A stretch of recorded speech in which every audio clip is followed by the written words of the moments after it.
Сәлеметсіңдер ме, оқушылар? Бүгінгі сабақтың тақырыбы ғажайып планета, жанды планета. Жаңа сөздердің орфографиясын қайтала. Сабақтың мақсаты мәтін тақырыбы, тірек сөздер, иллюстрациялар арқылы сөз болатын мәселені болжайды. 21-ші беттегі 3-ші тапсырманы оқы. Мәтіннің бөлімдерінің ретін анықта. 6-шы тапсырма. Төмендегі тақырыпшаларды мәтін мазмұнының жүйесімен сәйкестендір. Тақырыпша, мәтіннің жүйесі.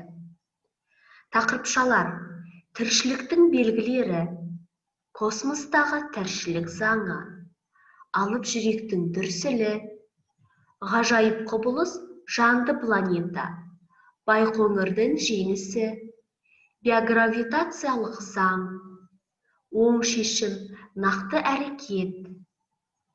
Бағалау кестесі: мәтінді қайталап оқиды, 1 ұпай.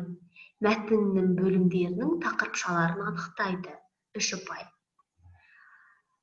7-ші тапсырма, айтылым жазылым тапсырмасы. Мәтінге ат қой, өз пікіріңді дәлелде. Мәтін мазмұнын кластер түрінде жүйелеп жаз. Кластер. Мәтінге ат қойып жазамыз. Одан соң кластерді толтырамыз. Мәтін мазмұны бойынша. Бағалау кестесі: мәтінге ат қояды, 1 ұпай. Мәтін мазмұнынан негізгі ойды табады, 2 ұпай.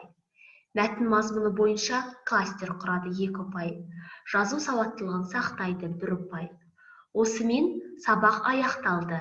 Сау болыңдар, оқушылар.